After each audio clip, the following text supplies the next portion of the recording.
So hi, and welcome to the lecture on multiple variables. In this lecture, we're going to talk about the process of model fitting when you have lots of variables in a regression context.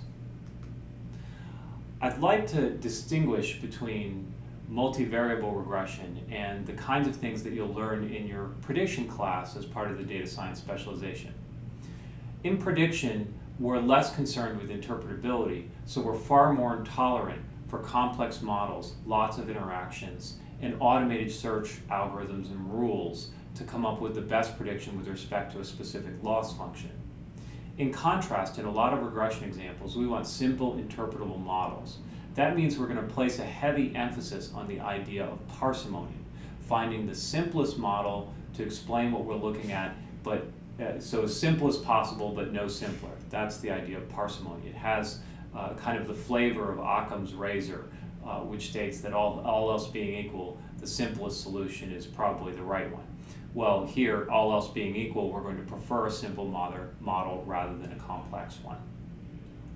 And that has broad consequences. So if a variable in a regression model explains a tiny bit extra amount of variation but really harms the interpretability, we're going to omit that variable even if it really does explain a little bit of positive amount of variability.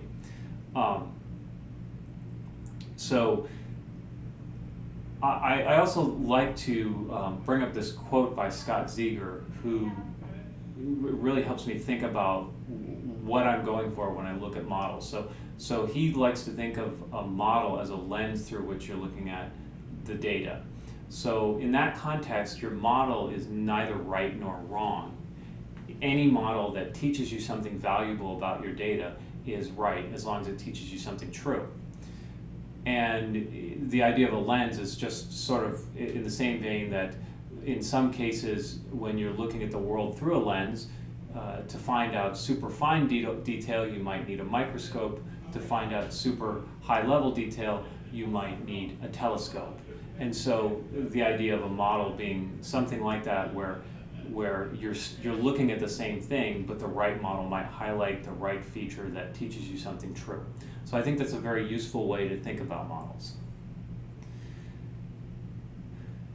For a specific instance where we're interested in, say, a treatment effect or something like that, where there really is either a treatment effect or not averaged across the population that we're interested in, there are uncountably many ways that our model can be wrong and lead us astray, lead us to conclude that there is a treatment effect when there's not one, or lead us to conclude that there's not a treatment effect when there is one.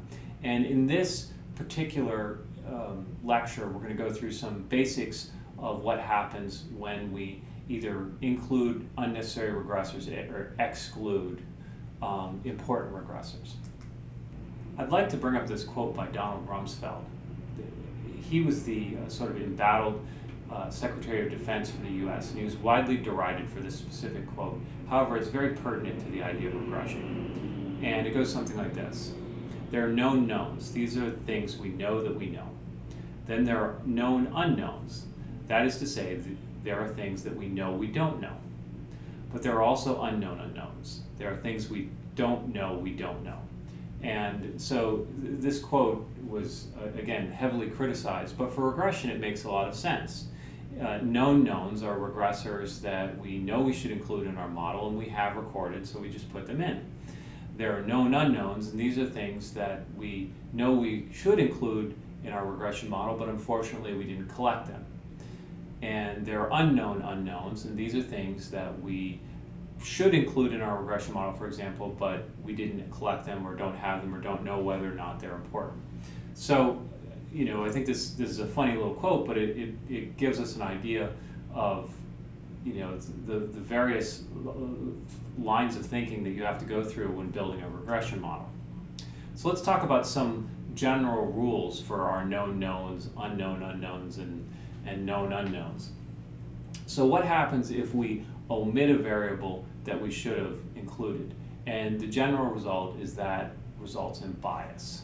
In other words, you get, if you're interested in a treatment effect or an effect of interest for a particular regressor, and you've omitted something that's correlated with that regressor, then you're potentially going to get bias. You're not going to get an accurate estimate of what you want to estimate because of this other variable.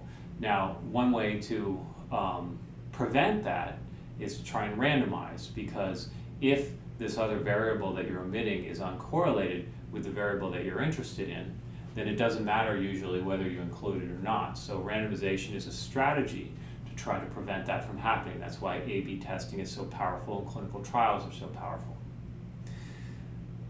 But then I would remind you, if there's too many confounded things, then even randomization is not going to help you. So that means that omitting variables that are important obviously has a negative impact on our regression model fit. What about including variables that are unimportant? Is that a bad thing? Well, we eliminate bias. There's no consequence to bias if we include unnecessary variables. So if you just generate a bunch of standard normals and throw them into your regression model, they have nothing to do with anything, they're not going to introduce bias. However, they are going to inflate standard errors. So introducing unnecessary variables into your regression model inflates the standard errors. And we can actually measure how much it would increase the actual standard errors, not just the estimated standard errors. So the other thing is some of these model terms like R squared, they're not necessarily good ways to adjudicate between looking at different models with different regressors in. And the reason with R squared is as you put in a bunch of new regressors, it's guaranteed to go up no matter what. And the sum of the squared errors, the mean squared error, is guaranteed to go down in a regression as you include more regressors. So here's an example where I just simulated a bunch of data, and I redid the simulation for every number of regressors and just included them into a model, and it just shows the R squared just going up, even though all I'm doing is generating a bunch of random normal vectors and putting them in a regression model.